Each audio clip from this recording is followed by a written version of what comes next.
à tous. La première vidéo de la saison 2018. Première vidéo qui aurait pu être la deuxième. En effet, j'ai fait ma première sortie de l'année hier en Saône, hein, toujours sur la rivière Saône, malgré que la rivière soit encore nettement au-dessus de son niveau normal. Mais là, après 3 mois d'attente, vraiment, hein, depuis fin novembre, j'avais pas remis les canalos, vraiment des conditions météorologiques compliquées, la rivière en crue en permanence. Et là, vraiment, pour une fois, on avait une ouverture sur un week-end qui était quand même intéressante. Donc voilà. Donc j'ai fait une sortie hier, une petite session d'après-midi, hein, juste. Et ben, malheureusement pour moi, j'ai voulu innover en ayant fait l'acquisition cet hiver d'une petite caméra. J'ai voulu faire le film avec la caméra hier après-midi et malheureusement pour des histoires de codec ou je sais pas trop quoi, de conversion ou je sais pas quoi, bref, j'avais tantôt les images mais sans le son pour la première partie et la deuxième partie malheureusement les images n'étaient pas, j'ai pas eu d'image, impossible d'aller les récupérer, donc c'est dommage, d'autant plus que sur cette sortie je fais une magnifique carpe miroir de 10 kg.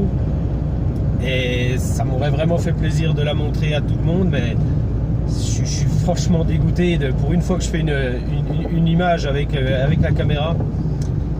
Pas de réussite, c'est dommage. Donc là, je retente ma chance cet après-midi. On va retourner sur le même poste, toujours sur la rivière. Hein, ça, je ne change pas mes habitudes. On va essayer de faire un poisson. Je vais pêcher à 3 cannes uniquement avec de la frolique. C'est ce qui m'a permis de faire ma superbe miroir hier. Simplement une frolique sur le cheveu, un petit stick de frolique écrasé, enfin même pas écrasé, coupé en 4. Et ça va aller, j'ai pas d'amorçage préalable. Là où je vais, c'est un poste qui est que je fréquente assez régulièrement avant la saison d'été, parce que la saison d'été c'est l'un des seuls postes de pêche de nuit à la carpe sur mon secteur qui est autorisé, et donc généralement c'est pris d'assaut par les carpistes hollandais, les allemands, etc. en été, donc c'est pas pêchable en été. Par contre jusqu'à fin mai je suis tranquille, très peu de pêcheurs qui viennent là, et je sais que c'est un poste de tenue, hein. Il y a des poissons qui viennent là pour s'alimenter. C'est sur la Saône, sur la rivière, mais à cet endroit là la particularité c'est qu'il y a une petite rivière qui vient se jeter. Et donc je pêche dans l'embouchure et ça fait donc un mouvement d'eau à un contre-courant. Ce qui fait que là, malgré les intempéries et malgré le fait que la rivière soit encore un peu en crue, du coup avec le remous et le contre-courant, ça fait un endroit où on peut pêcher. Et je sais que les poissons sont là. En été c'est plein de nénuphars. Donc c'est un bon poste. On va essayer de faire aussi bien qu'hier. Je croise les doigts, mais vraiment c'est pas de bol de ne pas avoir eu les images. Je m'en veux vraiment de pas m'être contenté de faire mes images avec le smartphone. Mais bon voilà, je m'en resservirai plus tard. Je vais apprendre à me servir de la caméra. Donc voilà, on va essayer d'arriver sur le poste si c'est possible, s'il n'y a pas d'autres pêcheurs.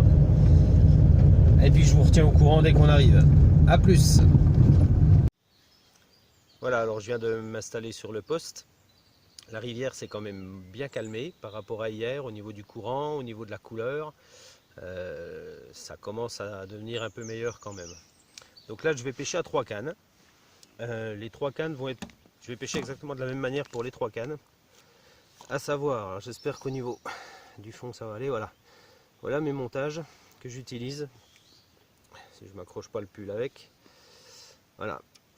Plomb grip, 130 grammes. Bas de ligne fluorocarbone, alors je suis monté mes montages c'est de la tresse. Bas de ligne en fluorocarbone d'une quinzaine, vingtaine de centimètres. Et au bout, un hameçon de 4. Alors là c'est un hameçon, je sais pas si on voit bien, voilà, c'est un hameçon White Gap. Habituellement j'utilise plus des hameçons de type curve, je préfère, mais là celui-ci m'a fait une superbe carpe de 10 kg hier. Donc on va être superstitieux, on va le conserver. Le piquant est toujours top, donc ça c'est bien. Et la particularité de mes montages, c'est que je ne mets pas tout en fluorocarbone, c'est que mon cheveu, lui, est en tresse. Voilà, ça permet de donner une souplesse au montage et qui favorise la mise en bouche du poisson, quoi.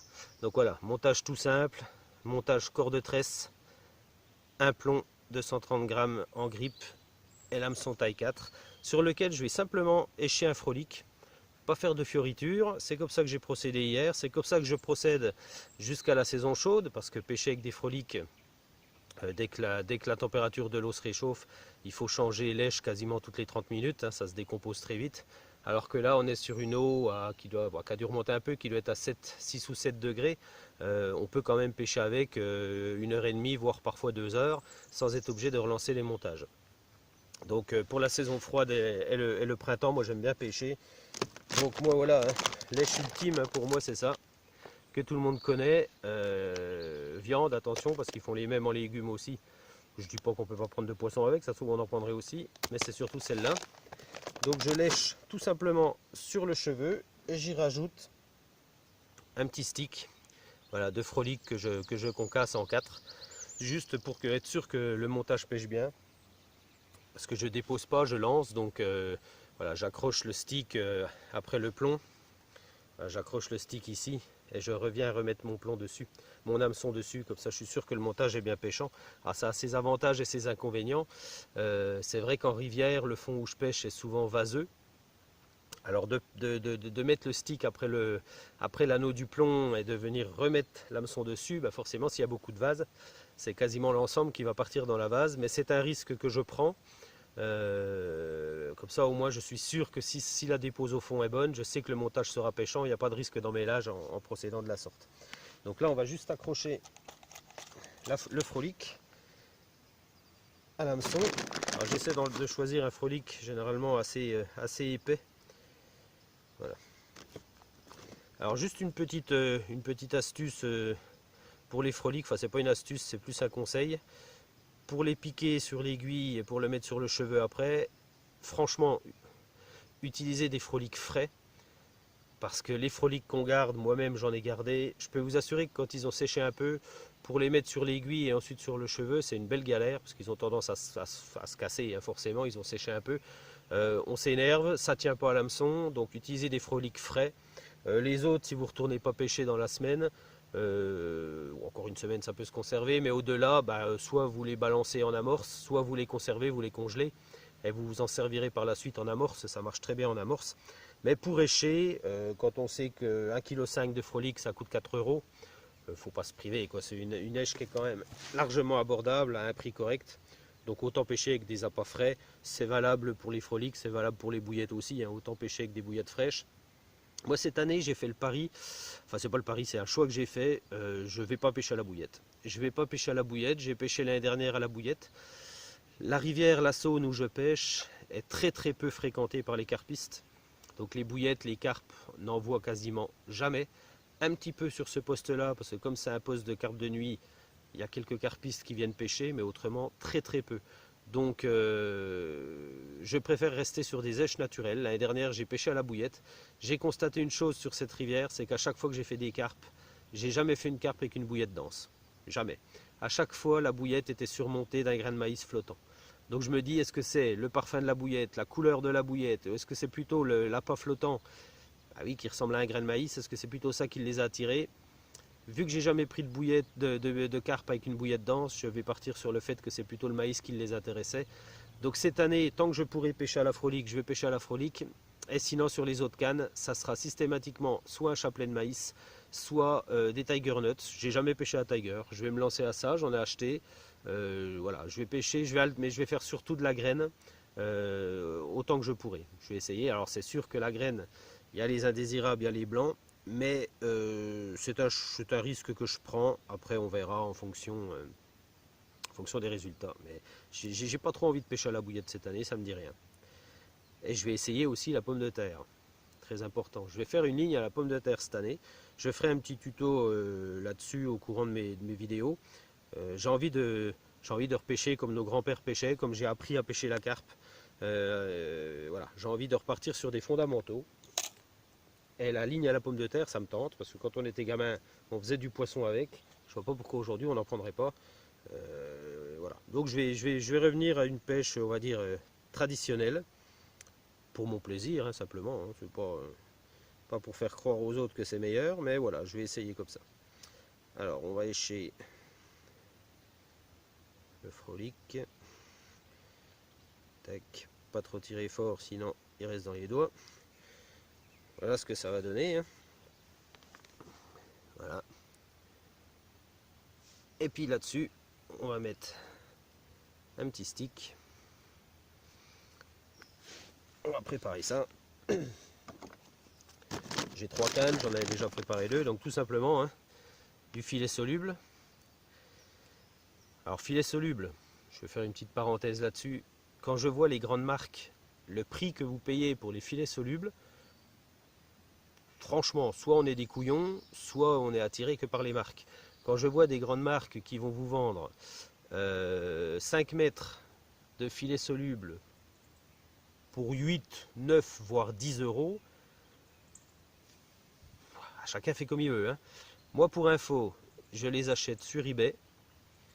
C'est un marchand eBay, un eBayeur marchand anglais qui les vend. Et je les achète, alors je vous dis c'est pas de bêtises, je les prends pour la saison. Je les prends alors en 25 mm et en 35 mm en fonction de ce que je vais mettre dedans. Je les achète, j'en prends 50 mètres et les 50 mètres de filet soluble, je les paye 19 euros, livraison, hors livraison, donc il y a à peu près 2 euros de livraison. Allez, je les paye 21 euros les 50 mètres. C'est-à-dire qu'on est sur du 40 centimes le mètre. Si vous voyez. Voilà, donc moi je les achète là, ça marche très très bien, ça se dissout dans les 25-30 secondes, j'ai essayé, il n'y a aucun souci, moi je préfère ça parce que je ne suis pas une vache à lait non plus, et puis il ne faut pas me prendre pour un imbécile. Donc voilà ce que j'utilise, les froliques, donc simplement je les casse en 4 hein, dans les doigts, j'en mets à peu près 7 ou 8 pour confectionner le petit stick. Et je vais me contenter de ça aujourd'hui. Je vais uniquement pêcher avec ça. Après, je vais balancer à la main quelques petites poignées de froliques. Mais je vais me limiter à ça. Je vais faire mes 3 cannes. Les 3 cannes seront à la frolique. Parce que ça a marché hier. Et puis, comme les pêcheurs, on est tous un peu superstitieux. Et ben, j'espère que ça va renouveler et qu'au moins je puisse vous la montrer. Là, avec le téléphone, je suis à peu près sûr du résultat. Ce qui n'était pas le cas avec cette fichue caméra.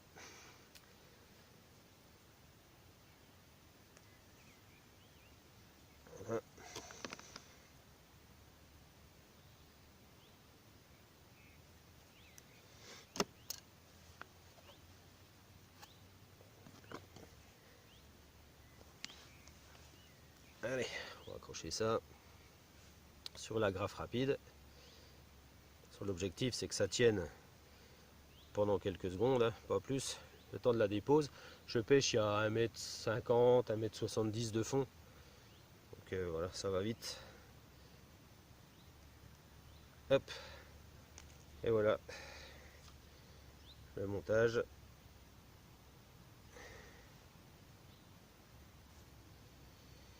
Il suffit que je sois filmé pour que j'ai un peu plus de mal. C'est toujours comme ça. Voilà, le montage, une fois terminé. Et là au moins, avec le fluoro, je suis sûr que une fois que ça sera au fond de l'eau, ça pêche. Allez, c'est parti. On va tenter, on va faire comme ça les 3 cannes pareil. Et puis bah, je vous reprends si ça bouge. À tout à l'heure, j'espère. Ça fait 15 minutes. 15 minutes que ça pêche. Oh, c'est pas une carpe. Hein. C'est pas une carpe, mais c'est un bon début. Surtout, c'est un beau poisson. Oh, voilà. Ça commence plutôt pas mal. Beau chub. Joli. Voilà. Il fait bien son petit kilo. Hein. Allez, on va remettre ça à l'eau. C'est un bon début. À la frolique.